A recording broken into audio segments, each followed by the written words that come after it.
Okay.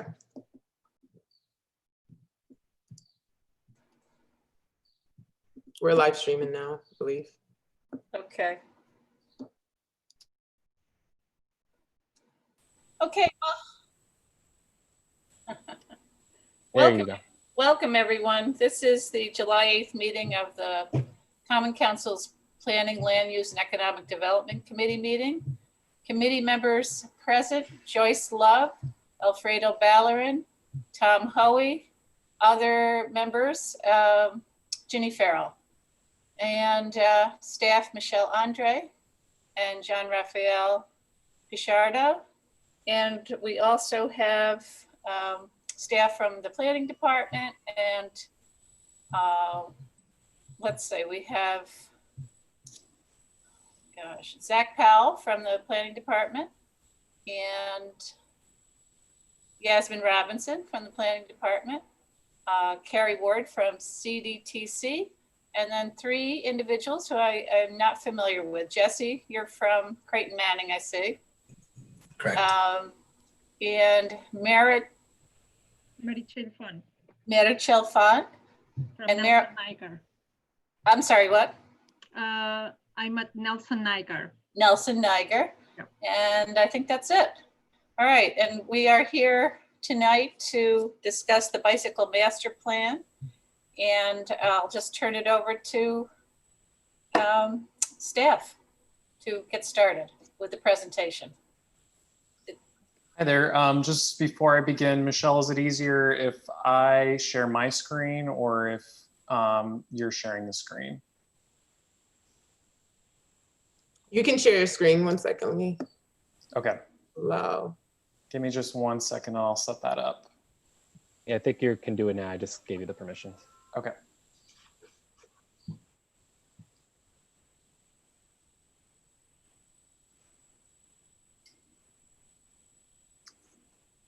All right, so is everyone able to see the PowerPoint? I can. Yes. Perfect. Okay. So good evening, everyone. Just again, my name is Zach Powell. I'm a senior planner with the Department of Planning and Development. Just want to start off by thanking Committee Chair Councilmember Fahey and all the committee members for allowing our project team to provide this briefing tonight on the Bicycle and Pedestrian Master Plan project. Again, we're also joined by our project contacts from Nelson Nygaard, Marichel Font, Jesse Vogel from Creighton Manning, our project contact from the Capital District Transportation Committee, Carrie Ward, and Deputy Director Yasmin Robinson. So the agenda for tonight's briefing will include an overview of the project, the plan's vision and goals, a quick look at the project website and its features, the results of the initial community engagement events, upcoming events for the plan, and at the end, we'll provide some time for any questions. So to start off, the Bicycle and Pedestrian Master Plan was made possible in part by funding from the Capital District Transportation Committee, also known as CDTC. CDTC is the Capital District's Transportation Metropolitan Planning Organization, and they help fund infrastructure projects, provide technical assistance, and fund planning projects throughout the capital region. So the city received a grant for $67,500 through CDTC's 2020 Community and Transportation Linkage Planning Program to update the city's 2009 Bicycle Master Plan over the course of 2020. The purpose of this update was to review and make any necessary updates to the existing 2009 Bicycle Master Plan, create a new pedestrian master plan, prioritize the needs of pedestrians and cyclists to experience transportation disadvantages, and that can include people who walk or cycle as their primary mode of transportation, people of color, lower wage earners, people who live in a household without a personal vehicle, people with one or more disabilities, people over 65 or under 16, and people whose primary language is not English. And then finally, the intended outcome is to provide a clear direction on the locations for future pedestrian and bicycle infrastructure, and recommend policies that promote and support walking and cycling in the city. So now I'm going to walk through the vision, goals, and objectives that were created for the plan by the project advisory committee members, who are composed of citizen leaders and experts who are regular cyclists and pedestrians. So based on the committee feedback, the planning vision for the plan was that more of Albany is served by walking and cycling networks that are welcoming, intuitive, continuous. Walking, biking, and transit are fundamental and viable transportation options that support a sustainable future. Albany streets feel safe and comfortable for all people who use them. And there's a culture of awareness and compassion that supports all road users as they share the road. So through the implementation of the vision of the plan, the projected goals are that walking and cycling are elevated as viable transportation options and can create resiliency in Albany's transportation network. Policymakers, law enforcement officials, and roadway designers take responsibility for the roadways, including walking and cycling as part of the transportation system. People using the streets in Albany possess a shared awareness and responsibility for safety. Community members understand and benefit from incorporating walking and cycling in their daily lives, and that the plan is used to inform future funding programs. So to achieve that vision and goals for the project, the plan will include the following objectives: identifying a connected and continuous low traffic stress bicycle network that connects key destinations and is accessible to all Albany residents and visitors. And similarly, also identifying a priority pedestrian network that connects Albany residents with the places they live, work, and play. Prioritizing walking and cycling access to transit, supporting excellent places to walk and bike for recreation, providing information campaigns that increase awareness on and promote walking and cycling as a component of an active and sustainable lifestyle, reducing congestion and vehicle miles traveled by providing inviting walking and cycling facilities, develop and fund cost-effective phased programs and projects while prioritizing projects that serve populations that'll benefit most from them. And finally, developing active transportation design guidelines. So before I get into the results of the initial project outreach, I quickly wanted to share the project website, survey, and Wiki Map if any of the attendees have not been able to use those materials. So this is a screenshot of the homepage for the project website, and the website link is listed below. At the top of the homepage, you can view the vision and goals of the project that I just discussed, view the timeline for the plan, access the links for the Wiki Map and survey that I'll discuss on the next slide, find upcoming project events and access meeting videos for the 6 neighborhood meetings, and use the comment box to send our project team questions and comments on the plan. So these are screenshots of the project survey and the Wiki Map. The Wiki Map has been especially exciting because we've already seen 423 people use the Wiki Map to provide location-specific comments on cycling, walking, signage, and safety issues in the city, as well as make comments on other users' comments to build upon those. Because of the large number of comments, I do want to stress that it might take a little time to load when you first use the map. So just be patient with it and it'll work out. The survey and Wiki Map, along with the project website, will be available through the end of the year and will inform the policy recommendations and the proposed projects in the plan. And if any of the committee members want to see a demonstration of how to add a comment to the map, I'm happy to do that at the end of the meeting. So our project team began the community engagement process in May and throughout June by holding 6 neighborhood meetings, a meeting for bicycle users, and informational meetings on the plan that have had approximately 135 participants. So in place of an introductory in-person meeting, our project consultants, Behan Planning, developed an introductory 8-minute YouTube video to acquaint residents with the goals and timeline of the plan, website, survey, and Wiki Map.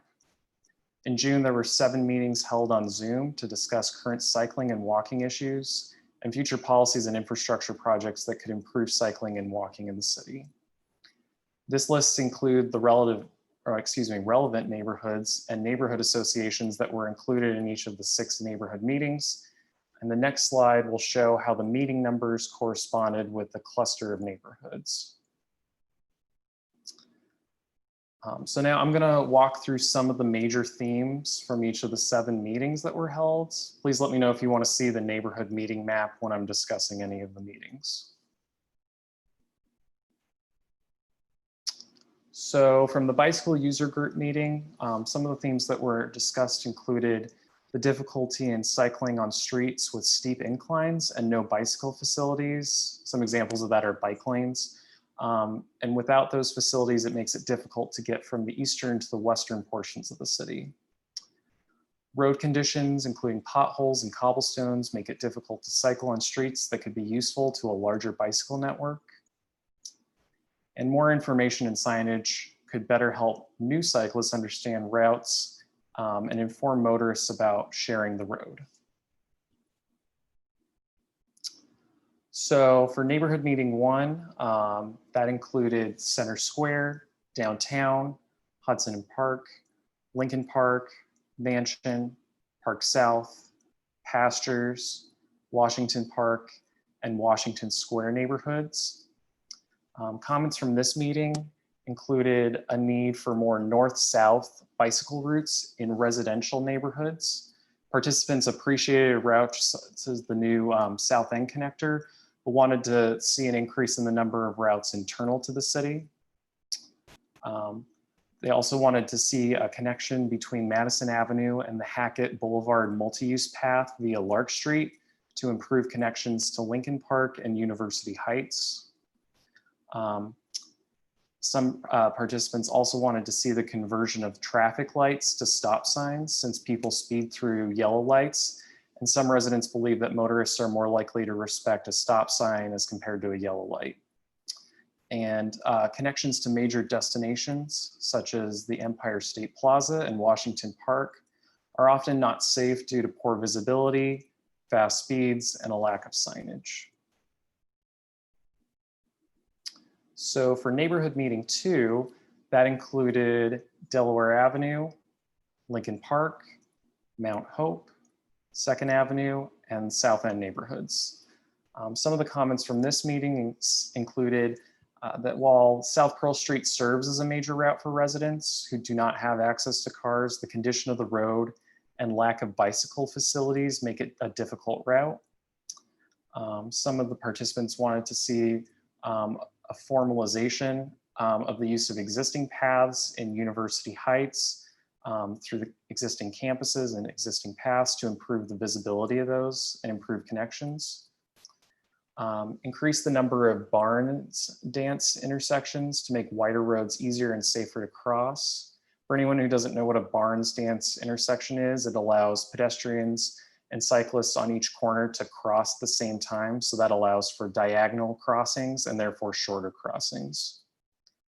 And finally, participants wanted to see investigation of opportunities to build from previous pedestrian safety improvements along Delaware Avenue, such as lowering speeds and installing clearer signage to improve driver awareness, and also explore parallel bicycle routes.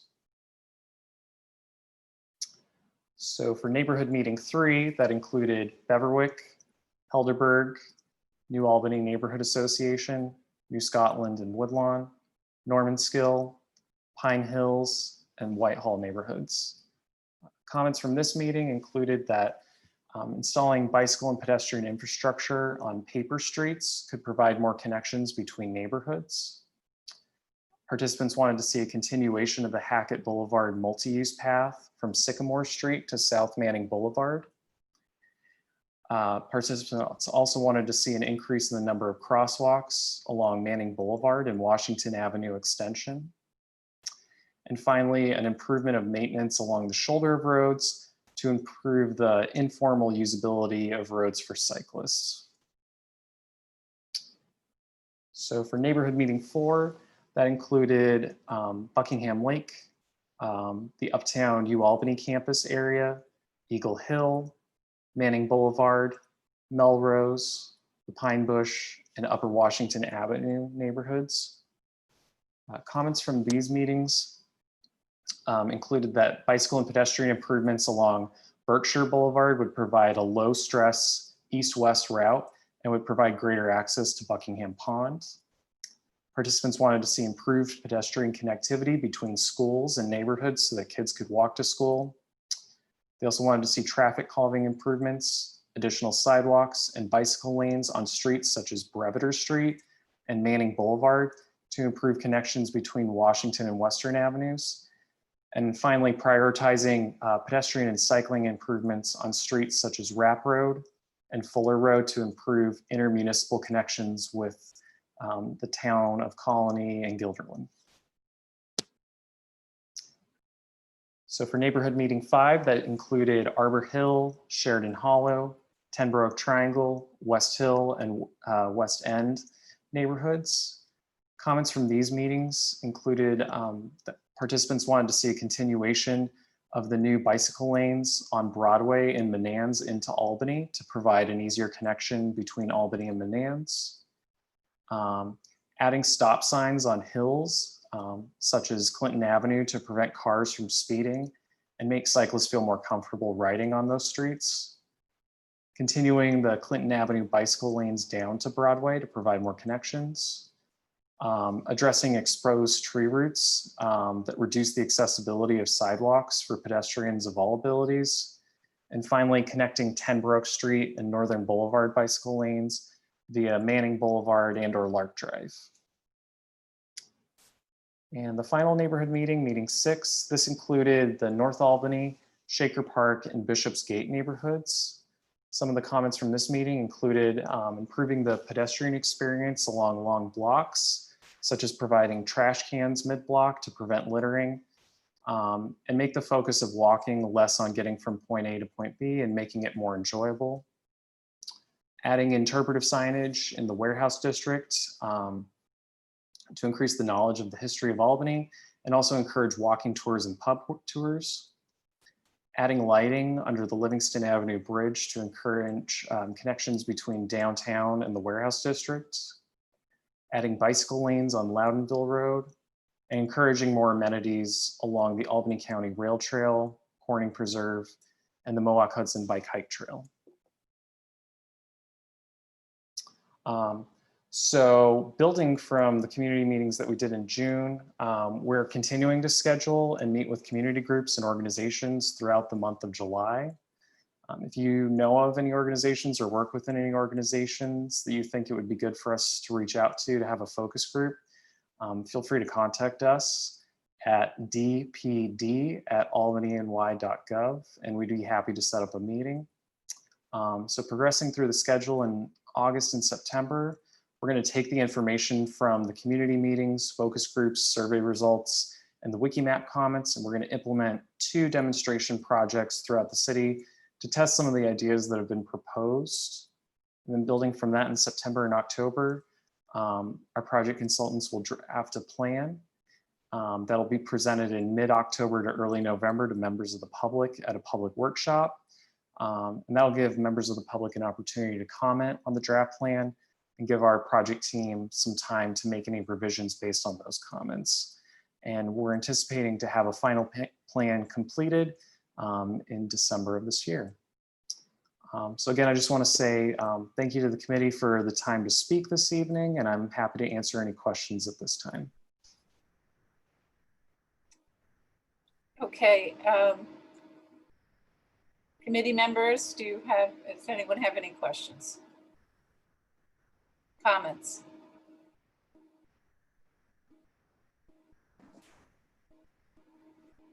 Tom Yeah. has his hands up and Judy. Okay, Judy, go ahead.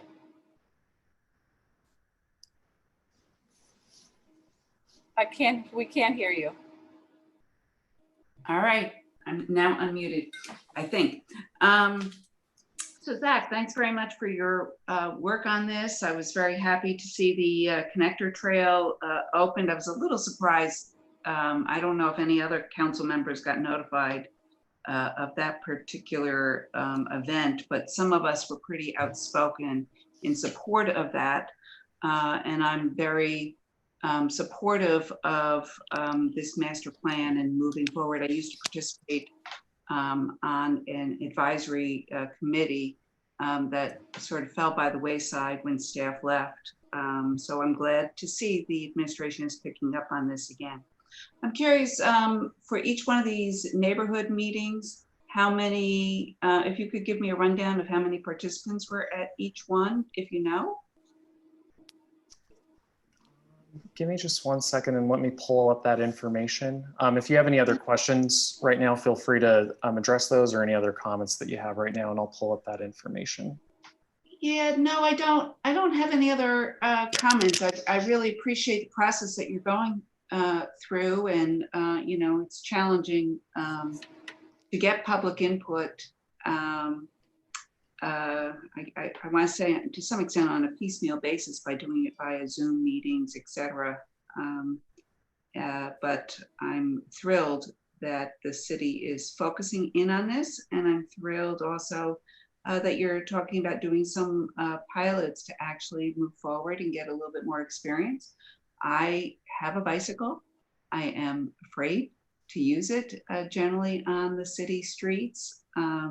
I do give bicyclists a wide berth, especially since I have a hybrid and I can sneak up on people and they might not be aware of the fact that I'm there. But I think this is really important. I know that in New York City, that bicycling is taking on new importance down there as people are concerned about going on public transportation.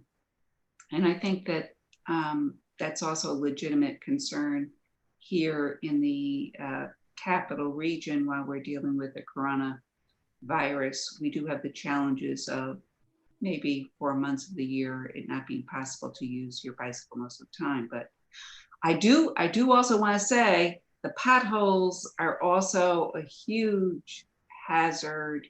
Sometimes the sewer grates are, but the potholes are something that are really within our control. And perhaps you, as you know, in this project, can emphasize that to DGS, because I have seen people hit those and be surprised and go flying.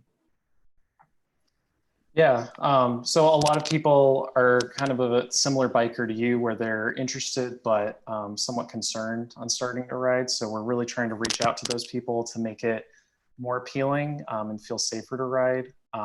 So it's great to get input, especially from people like you who are interested and want to take that first step.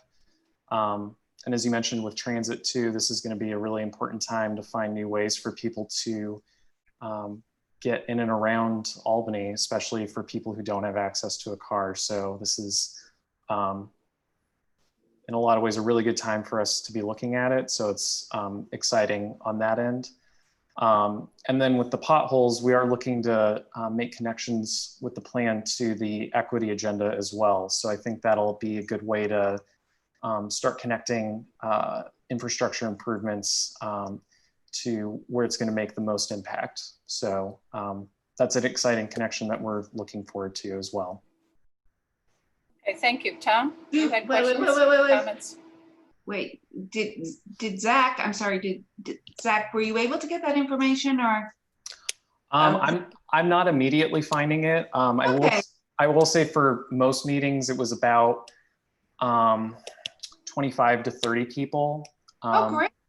So there were some smaller meetings. So we are trying to reach out to community groups and neighborhoods that maybe did not get as high of an attendance, but for a lot of the meetings, we got a fairly large attendance. But right now we're scheduling focus groups to kind of build upon those meetings to make sure that we're covering every neighborhood and making sure we're getting input from as many people as possible. So it's as representative as possible.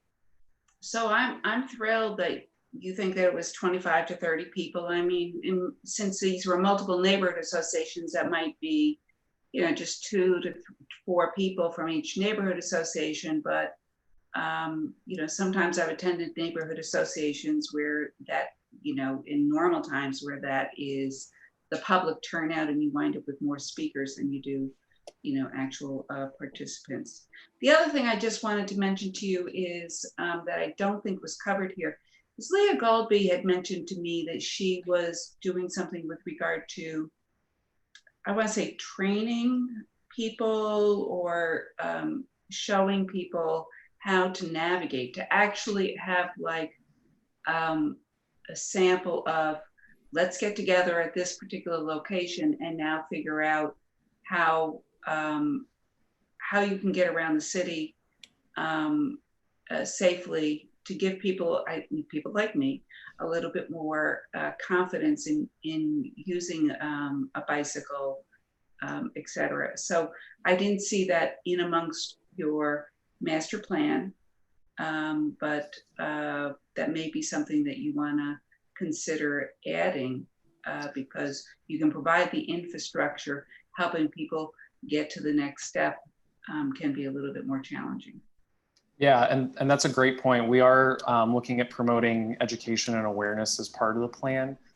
We also received some complimentary grants from an organization called America Walks, where we'll be able to do some additional demonstration projects down the line that are geared towards improving safety and awareness in lower income neighborhoods. And then we also received some additional funding from CDTC as a separate grant to do some safety education initiatives as well. So those will be kind of following this plan as well. So we will be building upon that. And unfortunately, as part of COVID, our Deputy Director, Yasmin Robinson, was planning to make connections to do events for the plan at the bike rodeo that normally happens in Lincoln Park. But unfortunately, we had to postpone that. But those types of connections that you were mentioning and the bike rodeo will be good ways to continue the efforts of the plan once it's been finalized. So we're looking forward towards that. So I just want to add one final thing here. Yep. Anything you do to improve and follow the suggestions that you've gotten is, I don't envision people complaining about. What people might want is more in the future, and I would anticipate that we might want more in the future. And we're not going to have all the funding to be able to, immediately roll everything out. So, let's not get discouraged by not being able to do, optimize some of this outreach. I apologize. So Tom? again, thank you for what you're doing. Thank you. Hi, Zach. Hi I there. have like 4 comments I wanted to make. Okay. You brought about the stop sign. I grew up in Queens. I got hit by a car I got hit by a car that went through a stop sign. I was in the hospital a few months, laid up about a year. I still ride my bike. I worked in a bike shop for 6 years. I love bicycles. So one of the things my point is, I'm worried when somebody says a traffic light isn't as strong as a stop sign. I think the opposite, that people roll through a stop sign, and I just wanted to get that comment out. I know we did pretty good at the Eagle Hill neighborhood meeting on this. I couldn't make it. I had another committee meeting that night. But I know that was between close to 30 people at that meeting. One of the things that got back to me from Vince Raguso, Kim Bierhoff, and Karen Dollard was that they brought up about sidewalks on Russell Road. Now, in your report, I see Berkshire Boulevard mentioned, but nothing about Russell. And Russell does feed the school, Eagle Hill School, which is the only school in this neighborhood. And it's something that, what I heard that in the 20s, there was a petition done to get sidewalks on Russell Road. I've been trying to work with the mayor's office on getting it. We're talking about $2 million, but if there's any way we can get the road, and that's County Road 203 actually. My other question, that's to, I wanted to find out, I didn't see anything in the report, and I'm just curious about the battery assisted bikes. Is that something that we can, I know that's state mandated, but is that something we can push or ask for, especially with our hills? It would make it a lot easier, so you can ask that. And my last one is I'm a little bit nervous about potholes I'd like to see covered up, but I'm worried about the cobblestones. I hope we're not thinking about covering over cobblestones because they are historic and there's not that many streets in Albany. And I think, you know, if we ever did a movie or something and they wanted to do like a 20s movie that we have streets with cobblestones, that might be attractive. And again, that's just my opinion. But I guess the question I got is on the battery assisted bikes. Is that something we can push for? Yeah, so I'll try and go through your comments in order. Sure. So there were participants in meeting one who also had the same opinion as you about the stop signs. They were mainly talking about streetlights in Center Square when they were referring to that. So I mean, that is going to be very location specific if that change was made. For Russell Road, again, this is the time to make those suggestions. And that is a really good example of maybe doing an intermunicipal project with both Bethlehem and the county. So there are good options there. But was it brought up, Zach, at the meeting? Because what I heard is they did talk about it and I don't see it in the summary. Yeah, there were some people that brought it up. There were a few more people that brought up Berkshire Boulevard, but again, that doesn't mean that Russell Road couldn't see sidewalk improvements as well. Okay, because Russell's more important than Berkshire. Russell Road's a lot smaller, it's thinner, and it feeds the school. And talking to Joe Igo on the 14th Ward, they had money years ago to do Berkshire Boulevard, and the residents there said no, and they used the money for something else. I'm not saying don't do Berkshire Boulevard, but I think it would, for the school and trying to get kids to walk and ride their bikes to school, I think that would be important. So I'm sorry, I didn't mean to cut you off, but just wanted to make that's that okay. point. And then for the pedal assist bikes, yes, there is local legislation that can be implemented. I think since again, many people are going to be commuting in and out of Albany, we would want to look at policies that neighboring communities are implementing to make sure that we're proposing and looking into similar legislation so there's not a conflict between municipalities. And then for the cobblestones, in a lot of places in the city, those cobblestones are actually from the 1990s, so they're not historic cobblestones themselves. And for some of the intersections where they might get replaced, they might be used as trim work along the edge of the walking path to maintain an aspect of the character, but make sure that it's easier for cyclists with thin tires and also people who use assistive devices to get through intersections. Thank you. Thank you. Joyce or Alfredo? Alfredo? First a statement.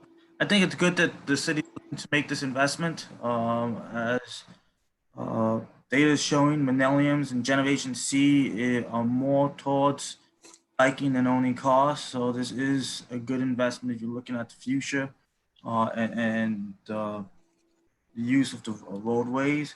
I did have a question about, you mentioned the Beverwick. Did you attend the Beverwick Neighborhood Association meeting, or were members from the Neighborhood Association invited? Yeah, so members of the Neighborhood Association were invited. And so the way that we structured the meetings is that we made a map, and so certain clusters of neighborhoods were put together. So we encourage people that lived in those areas to attend those meetings and talk about issues specific to their neighborhoods. But people from any neighborhood could attend any meeting just to make sure that it was easy enough for people to attend a meeting and get their input in. And also provide comments maybe outside of the neighborhood they live in, since a lot of people commute to another neighborhood or work in another neighborhood. So we did reach out to the Beverwick Neighborhood Association as part of this. Okay, and did anyone attend? I'm always about making sure Beverwick is close to me, so I want to make sure that they have their input heard. I can go through the participant list to see. I'm not sure offhand though, but I can check on that. Okay, and you're still, yes. Alfredo, if you'd like us to hold another special meeting for the neighborhood association, just let us know and we can schedule one that works for them. You know, the nice thing about Zoom is that you can be available, pretty easily. So, if there's some people in your ward that want to make sure that their voices are heard, just let us know and we'll do that right away. Okay, that sounds great. Thank you. Just to piggyback on that, we'd also extend the opportunity to any council member that wants to go out and walk, ride, whatever. I mean, we're anxious to get to know your neighborhoods better, and this could be a way to do it. I think a couple of those streets that came up, like you said, if we are going to put in sidewalks, there's going to be some conflict with pre-existing conditions that are going to take a little bit of time to work out. So you're going to know some of your constituents best, and I think that would be helpful in that capacity. So thanks. Okay, thank you. And then I'll reach out to the Beverwick leadership and see if they are actually having Zoom meetings continuously monthly. So, they may be able to put you into one of the upcoming meetings. My last question was, I know you spoke about how you received the grant funding to do the study. Is there any funding for the actual infrastructure changes that may have to, or that will have to be done? So not at this point. Usually when you're applying for grant funding, you have to have a plan to support that project. So once the plan is finalized, then we can start looking for funding sources through the consolidated funding announcement through the state and other sources. And then we can use that plan to justify why we want to make those improvements. Thank you. Thank you. Any other council members?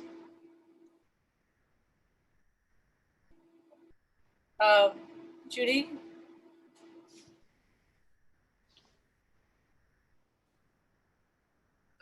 I'm trying to figure out if I'm muted or not. You're not. I'm Okay. sorry. Yes, you're not. I just was wondering if it would be challenging for you to provide us with a list of the participants at the meetings, even if you photocopies of the sign-in sheets. Well, you didn't have sign-in sheets, I guess. So I don't know. The purpose being to give each one of us a little bit more confidence with regard to that there was representation from the different neighborhoods at each one of these meetings. And also some of us might issue spot for people that we know that we think might have input that might not have been able to attend. And I think the easiest way would be for us to have the participant list, if you're comfortable doing that. Yeah, so I just in the chat box, I just sent the participant list. So you'll be able to access that. What I did with Zoom, I compiled it for all the meetings. So I took out people that maybe attended more than one meeting. So that's all of the participants in total for all of the meetings. So for this particular chat box, I'm not familiar with this technology. That's okay. So if you I went into the chat box and I clicked on that, and now I got, well, there was only one thing, and it's a link to the Bike and Pedestrian Master Plan website. So it should be a comment right below that. I'm not sure if you maybe need to scroll up. And again, if you're having issues accessing the file in the chat box, I can send this out as well. Yeah, I think that might help for some of us older school people. Happy to do that. Okay, thank you. Yep. So I just want to thank staff for all the time you put into this. It was really helpful. I had my hand up. Well, I don't think you saw it. I didn't see it, but let me make a Sure, couple comments sure. first and I'll get you. It was really helpful to hear, the ideas from all the different parts of the city, things that I wouldn't have thought of, installing walkways on paper streets, the connection between the Hackett multi-use path and Madison Avenue and a lot of the, major destinations in our city. So just many great ideas. people have been talking about potholes and cobblestones. The cobblestones in the 7th Ward have been a real problem. It's difficult to maintain. They're often end up being filled with macadam, and they end up looking pretty terrible. You know, and then I've also heard a lot of criticisms about the cobblestones at street intersections being difficult to walk on. And then just talking about walking, and you know, we're talking about things like potholes, but I know that I brought it up at the meeting that I attended to, and is the issue of we have snow and ice for many months of the year here. And I do think that has to be taken into consideration when we're talking about, you know, better pedestrian, improving pedestrian safety. So I did want to add that. And I guess that's about it for now. Tom? You're muted. Okay, there we go. Since these are Zoom meetings that you've been doing, are they being recorded that we could look at? That might be another way we could find out what's going on in our area. Yeah, definitely. Michelle and JR, am I still able to share my screen?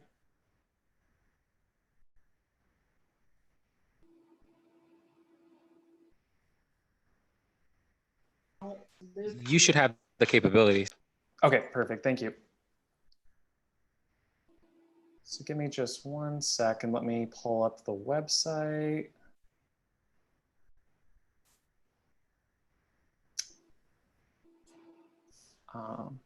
So hopefully you're able to see the website right now. So right now I'm under the events section of the website. And so we had some technical difficulties with the bicycle user group meeting, so we were not able to get a recording for that. But we were able to get a recording for neighborhood meeting 1 through 6. So you can watch the video of the meeting just by clicking the link. Thank you, that's great.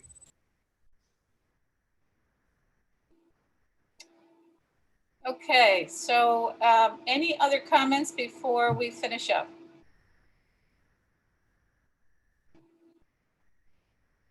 I imagine at some point we can meet again and have a conversation about your demonstration projects, and you know, once the project gets underway. Alfredo? I just wanted to say one quick thing. Zach, you sending that file, I love. Sometimes technology really makes it, you know, because be able to click through that file, go through those names real quick. I saw Pine Hills, Beverwick, and West End represented. So thank you. That eased a lot of my concerns. And Zach, if we could have a copy of the PowerPoint, I think that would be great. I mean, the one with all the additional information. Sorry, can you just clarify the additional information just so that I'm giving you what you need? I did look at the PowerPoint. I don't think I saw the information about the results from the different meetings. Was that on there? I don't recall seeing it. I'm pretty sure I included that. Oh, okay. I'll take a look. Maybe I did miss it then. But I'll resend that when I send out the participant list for the meeting, just so that it's easier to find. Also, the timeline would be helpful to have. Yep. Okay. Anything else? Yeah, I just wanted to say we'll make sure to contact the affected council members before we roll out any of those demonstration projects or finalize those. You know, hopefully we can be partners in those. I think we're looking at a lot of relatively non-controversial items, but if there are any ideas that you can think of that may be included, I probably wouldn't be the best person to describe what the different categorizations of those would be, but feel free to reach out to us and we can have a conversation as to whether those projects might work. Okay. Well, thank you, everyone. Judy, go ahead. Unmute.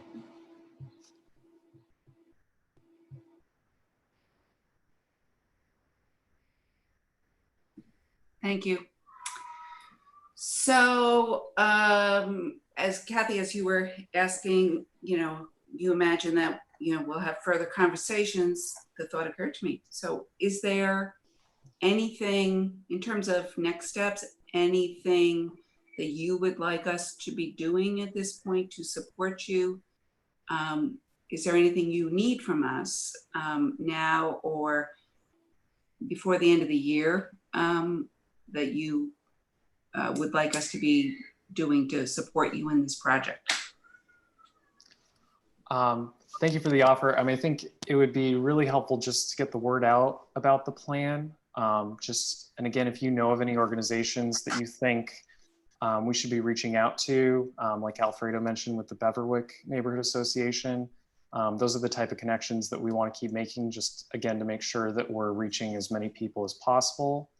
I think when it gets closer to the public workshop and when the draft plan is released, we can send out an email just as a reminder that that's coming up, just so that we, again, make sure that we're getting that feedback from as many neighborhoods and as many residents as possible.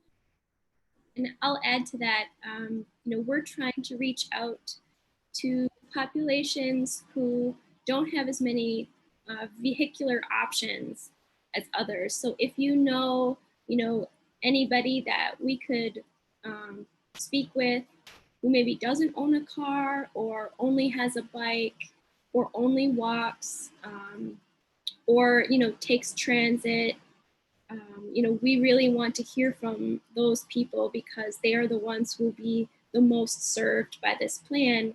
And I think they are the people who are most affected by things like potholes or not being able to walk on cobblestones or people with disabilities. So we really want to understand all perspectives and views on this. So if you know people in your wards that you can connect us with, that would be really helpful.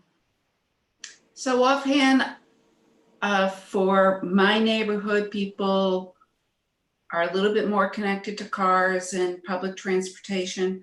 But as you were saying that, I was thinking you may want to reach out to the Albany Housing Authority. Yep. Have you done that already? Yes, I spoke with Steve and Chiquita. So we're, trying to come up with a Zoom call for them. But, a lot of the time, people who live in public housing are really hard to reach. And so if you can help us even with gathering people up, virtually, I guess, that's really helpful because, we can send out so many emails, but if people don't respond or know who we are, they might not connect with what we're doing. So sometimes having a personal connection with people like you have, with people in your wards might help us, be able to connect with others. So I know, like the South End, Arbor Hill, West Hill, Sheridan Hollow, we always have a hard time reaching people in those neighborhoods because they've got a lot going on. But this plan is, I think especially important for them, and we want to make sure that their voices are heard. So the other organization I thought about is the Albany City School District. Yeah. They send out a lot of notices to parents in all of the neighborhoods. And so people, not only as parents and as schools, but they're also residents essentially, and those people could get the word out. Yeah, and we reached out to the principals for all the city schools as well as the PTA leaders for all schools as well. But again, that's a good point because we do want to make sure that it's serving kids who want to walk to school. So Ron Lesko is the person I would recommend that you reach out to, and I can send you an email with his contact. I'll just copy him. He sort of monitors all of the electronic emails, and they do stuff that predominantly is about the school district, but I get like 10 notices a day sometimes from him, but certainly generally about once a day minimally about a wide variety of things that are happening in the school district, awards, summer programs for kids and that kind of thing. So since this can affect kids who do not have bus transportation when they do return to school, I think that you can angle it in that way. I wanted to jump. I'll get to that. Another population I wanted to mention is the senior population. A good group to get in touch with, at least on this, where in the 7th Ward and the 9th Ward and the 8th Ward, is the NORC, Naturally Neighborhood Occurring Retirement Community. And there you can contact them through Jewish Family Services, but they have a lot of contacts, seniors, because a lot of seniors don't have cars, and even ones who do, they would like to walk more and feel safe walking more. So I would suggest reaching out to seniors, and there's a lot of senior communities throughout the city, so that they have that might be another place to look. I wanted to jump in. The university's, the Uptown campus is mostly in my ward. I do work there. I know when the students come back, a lot of them do commute between the Uptown campus and, Pine Hills and downtown. Is that something you would want to do a Zoom meeting with the school? Is it too late when the students come back in September? Well, we can No. do throughout the whole project, so it's never too late. Okay, I'll see what I can find out for you and get back to you. Perfect. Thank you. Kathy, can I just add one thing before Yeah. well, it's sort of a comment and a question. So I happen to think it serves the city better when we do have the legislative body, endorse or adopt these plans.